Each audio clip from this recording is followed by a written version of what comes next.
pemirsa, Assalamualaikum warahmatullahi wabarakatuh. Apa kabar Anda pemirsa Banjar TV? Kami berdua kembali hadir untuk menemani Anda tentunya dalam Mitos Banua Sepekan edisi Minggu 22 Maret 2020 di pertengahan bulan Maret ya.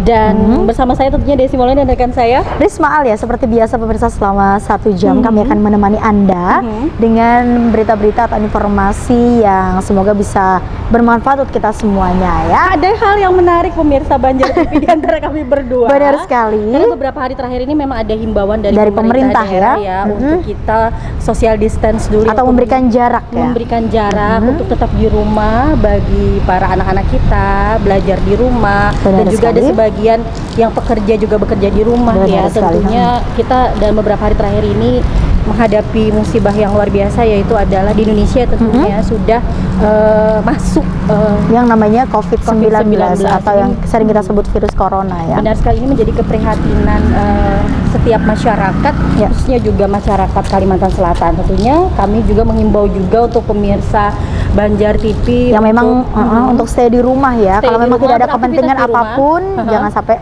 keluar rumah, membatasi diri, tetap waspada ya. Benar sekali. Karena memang di Indonesia sudah banyak kayak lumayan kurang lebih 360-an lebih ya yang sudah terkena positif corona. Baiklah pemirsa, inilah Lintas Banua Sepekan selengkapnya.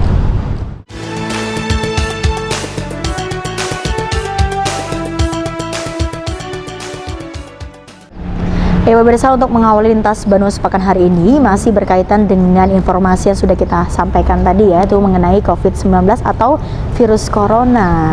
Ternyata banyak sekali dampak-dampak yang terjadi akibat adanya virus corona ini. Selain beberapa event ya benar sekali ditunda, bahkan ada juga yang mungkin saja dibatalkan tentunya ya. Karena adanya ini ya, untuk mengantisipasi supaya masyarakat di Indonesia khususnya di Kalimantan Selatan juga tidak ada yang terkena positif dengan virus corona ini. Nah pemirsa, banyaknya event donor darah yang dibatalkan oleh instansi maupun swasta akibat wabah virus corona atau COVID-19 ternyata berdampak terhadap pasokan dan stok darah di PMI Kota Banjarmasin. Cukup memprihatinkan ya. Benar sekali. Sementara itu pemirsa, Kepala UDD PMI Kota Banjarmasin menjamin kesterilan bagi pendonor. Karena kalau dibatalkan atau di stop pada sejumlah pasien yang membutuhkan, benar sekali ya, bantuan darah setiap hari. Benar sekali. Kepala Unit Donor Darah PMI Kota Banjarmasin, Dr. Aulia Ramadan Supit, Rabu 18 Maret dalam keterangannya di Banjarmasin menyatakan, dengan adanya pembatalan event donor darah oleh instansi pemerintah maupun swasta di Kota Banjarmasin karena adanya wabah virus corona atau COVID-19, ternyata sangat berdampak terhadap pasokan dan stok darah di PMI Kota Banjarmasin. Menurutnya, kebutuhan akan darah di Rumah Sakit Umum Daerah Ulin sekitar 100 kantong setiap hari. Biasanya masih mampu untuk menyediakannya. Namun dengan kondisi sekarang, pihaknya hanya mampu menyediakan darah sekitar 20-25 kantong saja. Ini akibat banyaknya pembatalan event donor darah oleh pemerintah maupun swasta. Kita sendiri sangat berpengaruh. Ini seluruh Indonesia sih, PMI UTD, PMI di seluruh Indonesia juga berpengaruh, termasuk di kita. Sedangkan kita kan ini kan kebutuhan darah itu kan di Rumah Sakit Ulin kan 100 per hari.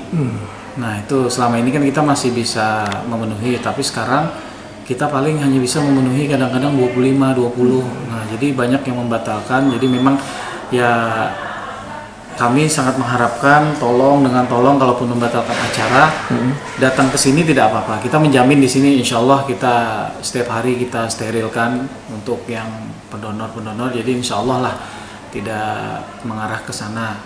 Nah jadi karena kalau kita stop sama sekali kasihan yang di rumah sakit. Itu kebutuhannya luar biasa, per hari harus 100 kita menyiapkan. Sedangkan ini 20, 25, kayak kemarin aja kita bisa memenuhi hanya cuma 19. Pihaknya berharap bagi instansi pemerintah maupun swasta yang telah membatalkan event donor darah tersebut bisa datang melakukan donor darah langsung ke unit donor darah PMI Kota Banjarmasin. Pihaknya menjamin kesterilan bagi pendonor karena kalau dibatalkan atau di stop, padahal jumlah pasien di rumah sakit sangat membutuhkan bantuan darah setiap harinya. Saprian, Banjar TV. Ya pemirsa, kali ini kita masih menginformasikan seputar corona Atau yang sedang COVID-19 ya, iya yang sedang menjadi permasalahan di luar biasa Indonesia, di dunia ya. di dunia juga tentunya. Dan seperti juga yang kita lihat ya rekan Desi, bahwa suasana di salah satu tempat wisata di Banjarmasin, Mana kita berada sekarang, yaitu- tepat berada di Siring Peretendean ya, sepi. keadaannya sangat sepi ya, karena memang masyarakat sudah mulai membatasi diri untuk berada di tempat keramaian. Benar ya. sekali. Mereka sudah mulai yang namanya menjaga jarak tadi ya. Benar Selain sekali. menjaga kesehatan, menjaga imun, mereka juga Ya. menjaga jarak dengan tetap stay di rumah. Benar gitu ya. sekali. Nah, pemirsa, selama status siaga darurat COVID-19 di Kalsel, termasuk di Banjarmasin, tentunya dihimbau kepada masyarakat semua untuk tetap menjaga perilaku hidup bersih dan sehat. Itu yang paling utama ya, Tentunya. agar terhindar dari yang namanya serangan virus corona. Tentunya harus jaga pola makan, olahraga juga Supaya daya agar imun kita kuat fit, tetap ya. fit ya. tetap Benar kuat, sekali. Salah satunya harus didukung juga dengan ketersediaan pemirsa air bersih. Ya. Dan DPRD Banjarmasin berharap distribusi air PDAM lebih ditingkatkan dan diperhatikan hingga menjangkau kawasan pelanggan yang Paling ujung. Selama status siaga darurat COVID-19 di Kalimantan Selatan, masyarakat diimbau menjaga perilaku hidup bersih dan sehat (PHBS) agar terhindar dari virus corona tersebut. Perilaku PHBS itu tergantung pula dari ketersediaan air bersih. Untuk itu, anggota Komisi 2 DPRD Kota Banjarmasin, M. Nasir, mengharapkan pelayanan air bersih PDAM bisa lebih terjamin. Terkait hal itu berharap distribusi air bersih PDAM lebih ditingkatkan dan diperhatikan hingga menjangkau kawasan pelanggan paling ujung. Ini disampaikannya saat berada di gedung DPRD Kota Banjarmasin beberapa waktu lalu. Karena banyak yang mati, bagaimana agar hal itu lebih proaktif memantau, melihat, dan jangan apa, dalam artian itu keluhan masyarakat itu harus ditindaklanjuti. Ada tank kayak apa yang mana daerah-daerah harus dipetakan kan, karena apa, dengan ada dampak itu kan, karena jangan sampai terkumpul masyarakat begini. Jadi ini ada wilayah yang terpetakan, ini mati, bagaimana solusinya ya lah. Sudah seharusnya PDAM Banjarmasin harus proaktif dan sering memantau ke lapangan serta cepat menindaklanjuti keluhan pelanggannya, apalagi yang berkaitan dengan distribusi air ledeng tersebut. Selama siaga darurat COVID-19, jangan terjadi kemacetan distribusi air PDAM, kecuali jika ada keperluan pemeliharaan atau perbaikan jaringan, perpipaan, dan lainnya. PDAM Banjarmasin harus memetakan dan mengantisipasi permasalahan sejak dini sehingga tidak menimbulkan keluhan saat berlakunya pencegahan virus corona seperti ini. Murtasyah Rizna, Banjar TV. Ya pemirsa Banjar TV, kita masih menginformasikan seputar COVID-19 ya, Corona yang masih menjadi meresahkan ya di dunia, Benar di sekali. Indonesia, bahkan di Kalimantan Selatan sendiri ya. Ya pemirsa, Wali Kota Banjarmasin Ibnu Sina akhirnya memutuskan untuk meliburkan pemirsa anak sekolah terhitung mulai 17 Maret hingga 14 hari ke depan. Maka ini tentunya diambil sebagai upaya untuk memutus mata rantai virus corona atau COVID-19 ini. Iya, selain itu Universitas Lambung Mangkurat, Universitas Islam Negeri, UIN Antasari Banjarmasin juga meliburkan perkuliahan dan menggantikannya dengan kuliah sistem daring atau online. Tentunya juga dihimbau kepada adik-adik semua nih, baik di tingkat SD yang ataupun SMP, mahasiswa ya, iya, mahasiswa ya, juga yang lagi kuliah online atau belajar online, tentunya tetap harus fokus belajar, namun berpindah tempat saja di benar, rumah, tempatnya saja yang ya, berbeda di rumah ya. atau di kos seperti itu ya, jadi tidak berkeliaran. Benar sekali. Jangan sampai gara-gara liburan malah disalahgunakan ya. Disalahgunakan. Malah jalan-jalan ke sana kemari Ya, ya kan. tentunya yang kita harus mengikuti himbauan dari benar pemerintah. sekali. Terhitung mulai 17 Maret hingga 14 hari ke depan, pemerintah Kota Banjarmasin akhirnya mengambil keputusan untuk meliburkan seluruh anak sekolah. Adapun sekolah yang diliburkan mulai dari PAUD, TK, SD hingga SMP, yakni yang berada di bawah kewenangan Dinas Pendidikan Kota Banjarmasin. Langkah ini diambil sebagai upaya untuk melindungi anak-anak sekolah agar terhindar dari penyebaran virus corona atau COVID-19 tersebut. Kepala Dinas Pendidikan Kota Banjarmasin Totok Agus Daryanto saat ditemui menyatakan sekolah diliburkan sejak 17 Maret kemarin dan selama 14 hari ke depan. Selama libur sekolah, para guru juga diminta memberikan tugas kepada anak-anak agar mereka tetap menjalani proses belajar di rumah. Selain itu, Totok menghimbau agar selama libur sekolah, para orang tua selalu mengawasi anak-anaknya untuk tidak pergi jauh keluar rumah, serta menghindari tempat-tempat keramaian. Kalau kemarin kan baru diekspos kan, nah kan guru-guru belum sempat dia memberikan tugas kepada anak-anak. Nah untuk dalam 2 minggu ke depan, makanya dia menerima tugas-tugasnya di dalam waktu itu. Nah makanya efektif dia libur mulai tanggal 18 sampai 31. Anak-anak walaupun dia libur di sekolah, tidak berarti dia harus berjalan kemana-mana ya. Ini bukan liburan tapi diliburkan untuk belajar di sekolah, belajar di rumah maksud saya. Muhail, Banjar TV.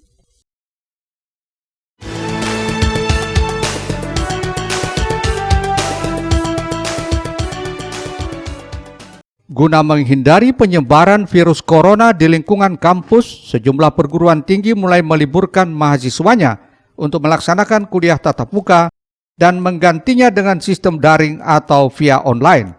Salah satu kampus yang menerapkan itu yakni Universitas Lambung Mangkurat Banjarmasin, terhitung mulai Selasa 17 hingga Jumat 27 Maret 2020. Selain itu, kegiatan lainnya seperti praktek laboratorium, praktek lapangan, dan kegiatan sejenisnya juga dilakukan tanpa kegiatan pertemuan langsung atau dijadwalkan ulang dengan mengikuti perkembangan terbaru. Menurut Wakil Rektor 3 Bidang Kemahasiswaan dan Alumni, Muhammad Fauzi, kebijakan itu menyusul adanya surat edaran Rektor ULM Sutarto Hadi. Mengenai kesiapsiagaan dan upaya pencegahan penyebaran COVID-19, Sivitas Akademika ULM selain meniadakan kegiatan perkuliahan langsung atau tatap muka, juga menunda kegiatan wisuda yang sudah dijadwalkan 21 Maret 2020 hingga batas waktu yang tidak ditentukan. Bagi para wisudawan atau wisudawati yang memerlukan ijazah untuk suatu keperluan, bisa mengambilnya di bagian administrasi karena ijazahnya sudah selesai. Sekarang ada tanggal 23 mulai ujian tengah semester. Itu akan dilakukan juga dengan online atau misalnya diganti dengan penugasan-penugasan. Jadi tidak lagi dilakukan secara tetap muka. Itu yang keputusan yang diambil. Termasuk wisuda juga, Pak? Wisuda ditunda. Jadi wisuda ditunda sampai dengan waktu yang belum ditentukan. Tetapi bagi wisudawan yang ingin memerlukan ijazah sudah bisa mengambil karena ijazahnya sudah selesai. Misalnya dia memerlukan untuk mendaftar di suatu tempat pekerjaan, silakan mengambil. Tapi wisuda memang ditunda sampai dengan waktu yang belum ditentukan. Wisudanya kapan, Pak? Tanggal 21. Kita rencanakan tanggal 21 Maret. Ya, di Banjarbaru kan di auditorium. Tapi dengan ada edaran ini, keputusan dari pimpinan ini, sehingga wisuda juga tadi dinyatakan ditunda sampai waktu yang ditentukan nantinya kita tentukan belakangan. Nah, pada wisudawan, wisudawati yang memerlukan ijazah, karena ijazahnya memang sudah keluar, silakan mengambil di bagian akademik. Jajaran ULM juga diminta tidak melakukan perjalanan ke luar negeri maupun dalam negeri, serta mengurangi aktivitas di luar rumah yang tidak penting. Muhail, Banjar TV. Oke, baik pemirsa Banjar TV, masih kita menginformasikan seputar dari dampak corona yang ada di Kalimantan Selatan. Ya pemirsa, selain di Siring yang menjadi salah satu pilihan alternatif ya warga Kota Banjarmasin untuk berwisata, untuk bersantai ya. Ternyata ada beberapa tempat wisata, salah satunya adalah objek wisata alam Tahura Sultan Adam Mandiangin dan wisata Bukit Batu Sungai Luar. Sementara ditutup pemirsa selama 14 hari ke depan. Ini tentunya untuk menjaga kesehatan dan keselamatan bersama terkait merebaknya virus corona. Selain itu pemirsa, selama penutupan sementara ini dimanfaatkan untuk memperbaiki spot-spot di wisata Tahura serta melakukan penyemprotan disinfektan di kandang-kandang hewan peliharaan secara berkala. Mudah-mudahan ya, kita harapkan tentunya virus corona ini cepat terselesaikan. Benar sekali, dan tidak ada cepat lagi hilang yang, ya. Terkena begitu ya. Guna menjaga kesehatan dan keselamatan bersama terkait merebaknya virus corona, objek wisata alam Tahura Sultan Adam Mandiangin dan wisata Bukit Batu Sungai Luar ditutup sementara selama 14 hari ke depan. Ini terhitung sejak hari Senin tanggal 16 Maret sampai 29 Maret mendatang. Penutupan sementara ini sesuai arahan Kepala Dinas Kehutanan Kalimantan Selatan, Hanif Faisal Norofik, yang juga disampaikan kepada sejumlah awak media di Banjarmasin belum lama tadi. Selama penutupan sementara ini dimanfaatkan untuk memperbaiki spot-spot di wisata Tahura serta melakukan penyemprotan disinfektan di kandang-kandang hewan peliharaan secara berkala. Dengan ditutupnya sementara objek wisata ini, Dishub kehilangan potensi penerimaan sekitar 80 juta selama 2 minggu. Namun hal ini tidak sebanding dengan kepentingan keselamatan bersama. Dengan sementara menutup tempat wisata di Mandi Angin serta Sungai Luar, karena di sana ada penangkaran binatang liar yang memang secara umum disinyalir mampu sebagai karier atau pembawa dari coronavirus 19. Nah, ini dengan demikian hari ini mulai kemarin Tahura Sultan Adam untuk ekowisata di Mandi Angin telah kita tutup sampai 14 hari ke depan. Penutupan ini dimanfaatkan juga untuk memperbaiki segala sarana dan melakukan disinfektan terhadap spot-spot yang dimungkinkan corona itu timbul. Kemudian kami juga sesuai dengan ini rilisan dari semua kaitannya dengan kesehatan bahwa tidak direkomendasikan untuk kumpul-kumpul orang banyak. Sementara di Mandi Angin karena sudah menjadi destinasi wisata, setiap Sabtu dan Minggu selalu terkumpul orang banyak. Kalau kita ditutup seperti ini, potensi penerimaan daerah itu akan hilang sekitar 80 juta. Karena satu minggu kita ada di angka 40 juta lebih. Sehingga dengan demikian mungkin untuk sehari minggu ini dan minggu depan kita tidak mendapat kontribusi yang cukup signifikan. Paling tidak kita akan kehilangan atau loss sekitar 80-100 juta. Namun itu semua untuk perjuangan yang lebih baik lagi kami rasa. Menyusul penutupan sementara ini, ketika dibuka kembali objek wisata Tahura Sultan Adam, para pengunjung yang masuk akan diperiksa atau dideteksi dini kesehatannya guna mencegah hal yang tidak diinginkan. Ahmad Ihsan, Sidi, Banjar TV. Ya baik pemirsa Banjar TV, Lintas Banua Sepekan akan kembali dengan informasi seputar AGB usulkan Pemprov agar UKM dapat jatah bulan. Ya pemirsa, Anda jangan kemana-mana, tetaplah di Lintas Banua Sepekan.